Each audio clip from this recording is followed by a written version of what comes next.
Good morning. Well, today is January 18th, 2000 and something.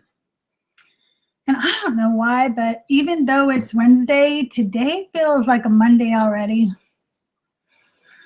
So as you join me, I'd love it if you would say hi in chat. If you are not watching live, give me a comment or something. Let me know you came here. Let me know where you're from, what you're doing, why you watched today. I like to hear about all that.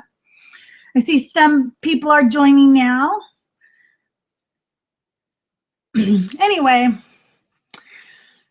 today I have a lot of listing to do. I have some shipping to do, not a ton, but some of it I had put off, and I don't know why. So I'm getting some Instagram shipping out today. Hey girl, how are you, Kayla? I missed you yesterday, but I hope you watched later. Heidi and I had fun. She did pretty good. She had a lot of fun. Anyway, today started off with me getting a nasty gram from somebody on Etsy, because the way I list things sometimes is, well, I don't do it to plagiarize. I will copy and paste a description, and then I usually reword it into my own words. But on this one, I guess I forgot and just hit post, and this person wrote me the nastiest letter. And my usual response is, just report my item if you want and stop contacting me, because a lot of times they do it even if your description is similar. So let me explain something to you about some copyright rules when it comes to descriptions. Mainly on eBay, and Etsy seems to follow suit on this idea. If we are both selling an Apple TV, this doesn't have Apple TV in it, it's just a box. But if we are both selling that, and you write Apple TV new mint inbox, and then I write Apple TV new mint inbox, eBay and Etsy don't feel like you have copyright on those words. They're just a general description. And so you don't have the right to go threatening people and telling them to take down the description. It's just a general description. I know that sometimes people put a lot of work into their descriptions. I do know that. And I really understand where you're coming from. And by no means, if you sat there and described exactly, every little detail, the apple has a bite out of it, and the TV are written in such and such font, and the back has, I'm not trying to be copying you. That's why I always try to reword things in my own words. But so first I told the gentleman, just report my, my item. But then I went and looked at it, and I was like, he's right. It looks like I, did not go through and edit this, which I normally do. So I did edit it, and he kept contacting me. He was very persistent, and I don't feel threatened. I'm just going to tell you right now, on who would win, it would be me, even if my words were exactly like his words, because I've actually gone through it before with an old book. And I did win. And I was a younger eBayer at the time, and winning was more important. Being right was more important than just being a good person. And so I've learned a lot since then. I've learned that, other resellers, they're our community. They're not our competitors. And I don't have to be mean or short or just rude with other resellers. So I did change my description, not because I felt threatened, but because he was actually right. I accidentally posted this with his description without editing it first. And everybody's done that. You've done it when you've hit sell similar on eBay, and you forget to change the shipping, and then you're screwed later. That's the same kind of thing I did, but I had copy and pasted his description and meant to edit it to my own words, and I didn't, because I usually like the format that the person has used. So that's why I do that. Good morning, everybody. Thank you for coming in and listening to my stories. Anyway, so I contacted him after I edited it, and I said, listen, I do not like to engage in, a combative situation with another reseller. I believe we're all here to help each other. And I don't want you to feel that I'm your competitor. I want you to feel like I'm your colleague. And so I apologize that you felt infringed upon. And because of this, I did go through and edit my title, and I edited my description. I don't want you to keep contacting me about this issue, because I feel that all it does is create us being nasty to each other, and I don't like to do that with other resellers.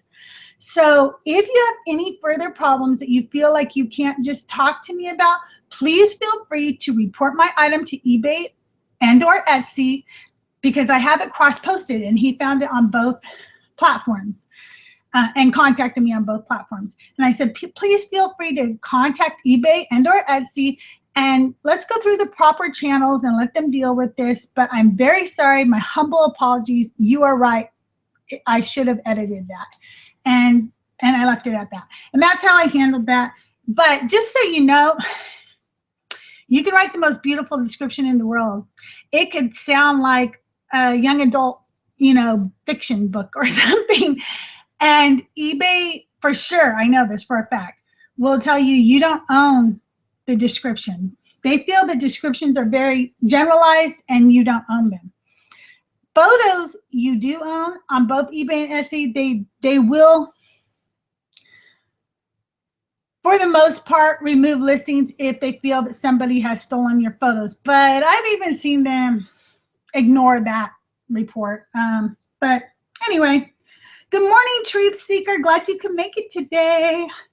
Anyway, so that was my good morning with my cup of coffee.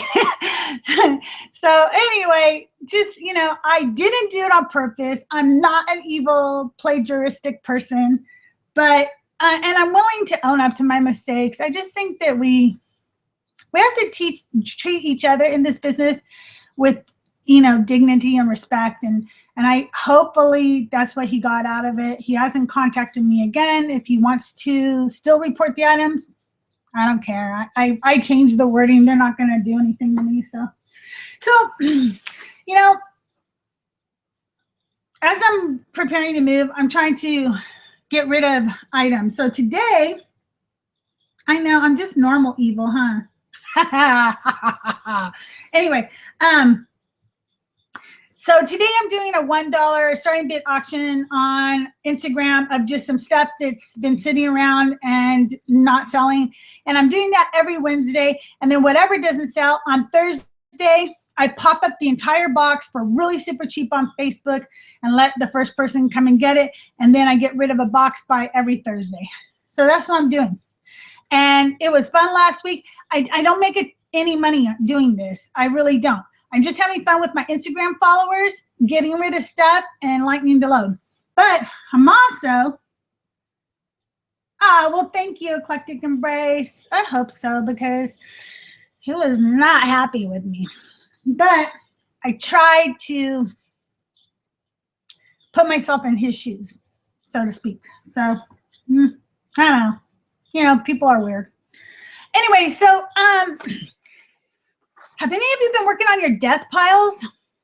Anybody out there trying to list stuff that's been sitting around for a while and getting it up, like for the first time? Don't all answer at once. You guys are like, no. Well, I heard somebody recently say, I think it might have been Nicole or somebody quoting Nicole, that these are money piles. So I'm going to show you some stuff that I just look at. I went into my inventory room 2 minutes before this video and found about 10 things that have just been sitting there. And that's without even trying. Okay. So this is just crap that, Kayla doesn't do a show every day with me. Kayla does shows on Tuesdays with me. Anyway. Oh, thank you, Kayla, for filling her in. I thought she meant what happened to you today. Like, where were you today?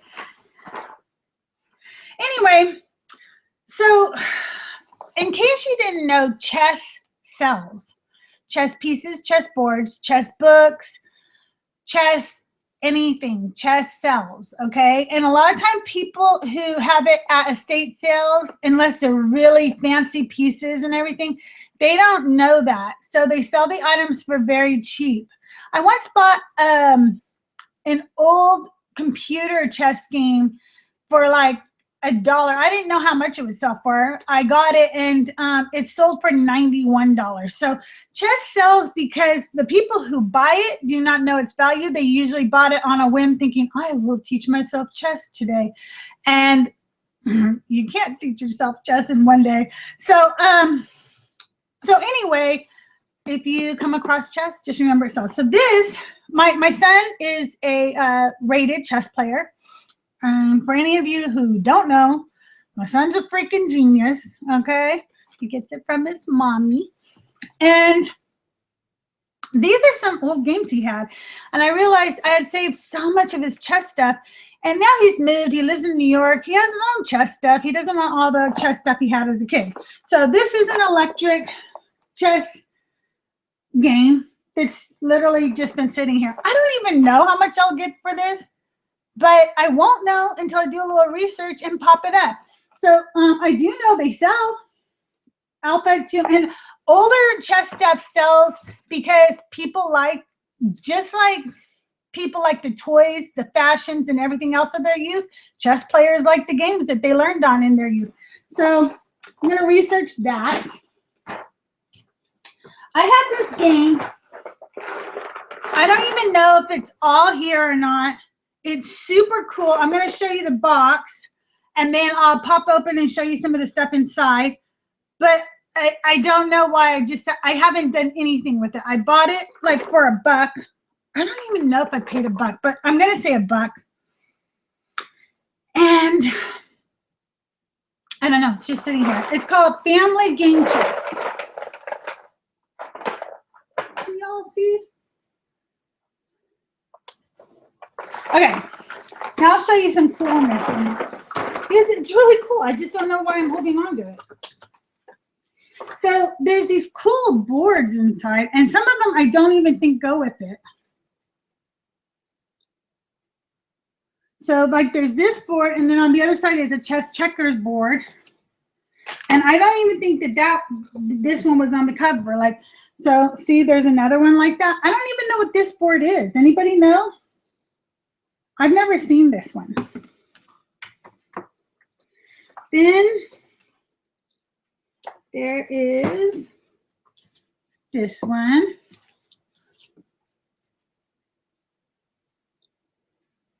But look at this one. Isn't that cool? So it looks like this one might be German on this side or something. I'm not positive. Did I hold that up right? No. Oop, no.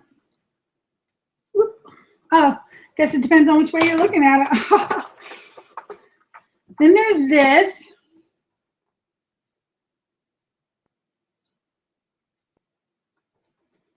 And this. And this. Then there's even Chinese checkers and tic-tac-toe. And I know you must be able to hear this, but there are marbles and wood pieces and pegs. These alone, like if I couldn't sell the whole board, see, then these pieces sell even. So why haven't I listed this? I don't know. You tell me. Why haven't I listed this? I know that my vintage people would love it. Like Instagram would probably love this, you know? So I'm not sure why it's just sitting here. Board games take up a lot of room. It should not be. I'll be moving that along today. Then comes the breakables. I don't know why I have so many breakables, but I need to get rid of all of them because I don't want to move any of them up to Washington with me. I bought about 32 pieces or something like that. Not a full set, just like some play, you know, random plates, random saucers, random cups, blah, blah, blah, of this Noritake pattern for $8.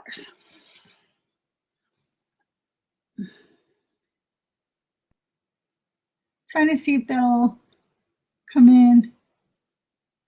Oh, I have to go kind of far back for it to sharpen it. Well, it's Noritake. And the pattern is like Sugi or S-U-G-I. I don't know.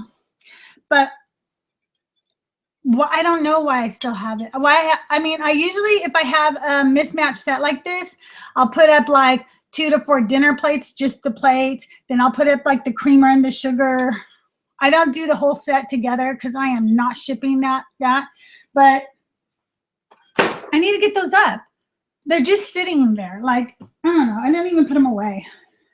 I have so many linens right now. I have linens coming out the wazoo. And a couple of the linen pieces I have are like, I have these huge like lace tablecloth. I think I got this for free. So I literally could just give this away. I mean, I won't because I'm greedy. But I could put it up for really cheap, at least make a little money to get rid of it. And then I have this piece too. And I think this one is kind of weird. I don't know if somebody cut it this way, but it's like a half circle. See, it's a half circle. It's not a full circle. So it probably goes for one of those tables that's a half circle that goes up against the wall or something, I'm thinking. I don't know. I don't know why I have it. Somebody could use that for crafting. Michelle could use that for crafting. I had this in a haul video for a while. Kayla put one up a few days later and sold hers like that. So you would think that that alone would make me go, oh, I need to go pop mine up there. But do you think I did that? No, I did not. I have this amazing Cupid doll. Cupid. See, look how cute she is.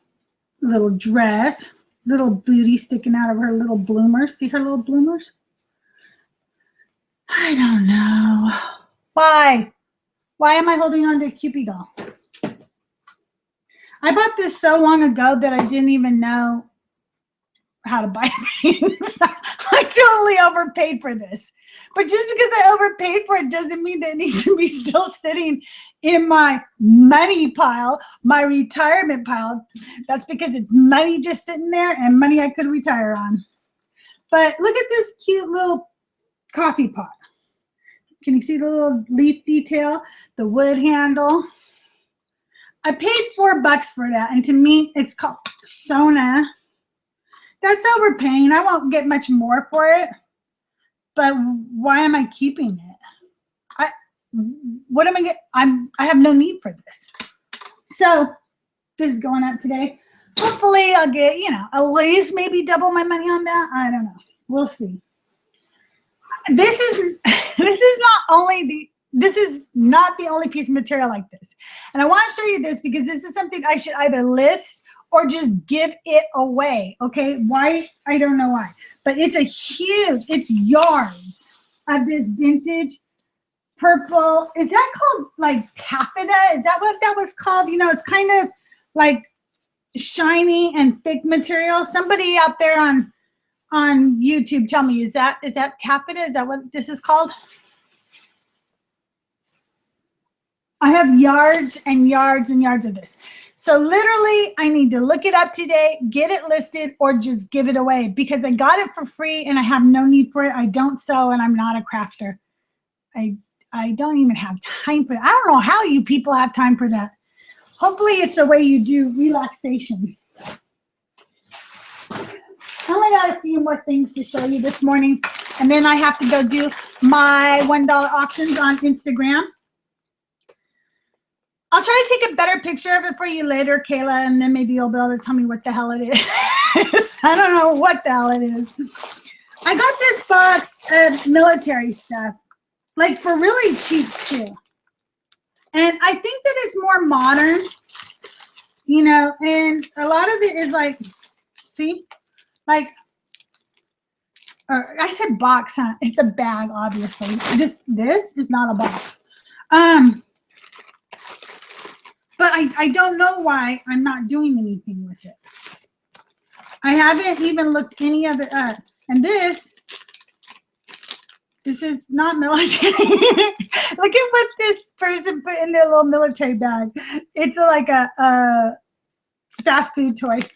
That's pretty funny. Carl Jr. fast food toy. But there's all kinds. There's like military belts, patches, and insignia things, and these things. Military sells, but not if it's sitting in a box and not being listed. So I'm going to work on that today. Get some of that cred up there.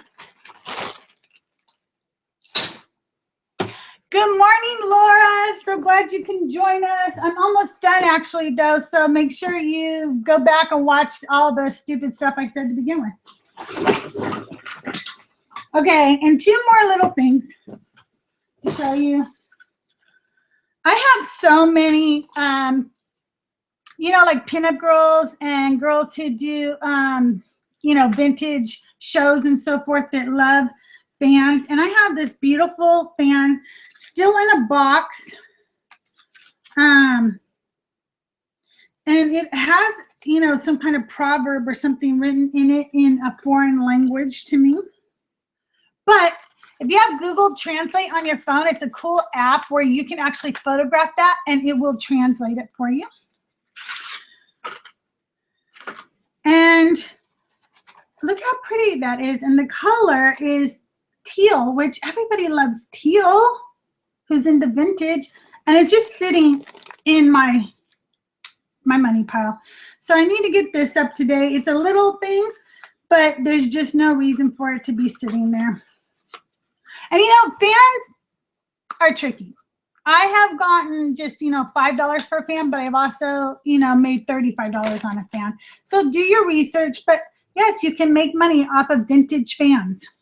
Vintage fans are sought after by pinup girls and those who dress in vintage on a regular basis. And then I think I'm missing one piece of this, but I'll have to go back and look. There's one piece missing. It's not missing. I left it in the box. It probably fell out when I was grabbing it. But this is a stone puzzle box. And they sell, this was something we've had for a while. It's only from 1992. It's not really old, but it is handmade. And it's just really cool. All the carving in it, this is all stone, and all the carving in it is hand done. The artist's name is in it. So obviously I have something to go by when I do my research. And so you would slide this in, and then there would be one more piece that you would put in there to hold it down so you couldn't open it. And that piece is in there. So another thing that I just need to sell or donate. I'm just doing this. And on Wednesdays on Instagram, I'm Go Plethora, GOPLETHORA. I'm doing $1 starting bid auctions to get rid of stuff. Then I'm donating on Thursdays, and I'm going through my money retirement piles now and getting those things listed. You cannot make money if your items aren't listed. So get them up there. Anyway, I hope you guys have a great day, and I hope that your day turns out better than mine started. It was such a Monday. Any questions or anything before I sign off? Are you guys having a very prosperous day? Lots of sales today? Are you listing? Are you thrifting or sourcing out there? What are you guys doing today? You guys are quiet in the chat. Did nobody have enough coffee today? Okay. Well, since you're all falling asleep and I'm boring you, I will talk to you later. And as always, I will not ask you to like, comment, and subscribe, but if you want to, you can. Thank you so much. You guys, you sold a $75 prom dress. That's awesome. Way to go, Kayla. Well, I listed some higher price clothes this week, hoping to bump my clothing things. Kayla has taught me so much about clothing. If you get a chance, go watch her channel. She is Hazel Hearts Vintage, and she's Hazel Hearts Vintage on pretty much everything. So if you want to find her on Instagram or anything, go find her. And yeah, so anyway, I'm telling you, I would not have stepped out and tried clothing if it hadn't been for Kayla. She really gave me that little push I needed. But I'm glad she did, because it's so much easier to ship than freaking Noritake, China. What the heck? So I'm pretty much staying away from the Noritake, China. And also, I used to buy a lot of books. I'm going to start going through those pretty soon too, and just, you know, getting rid of books. So I don't want to move those. They're heavy. Nobody wants to move those. Anyway, all right, you guys have a great day. Go make some money. Talk to you later. Bye.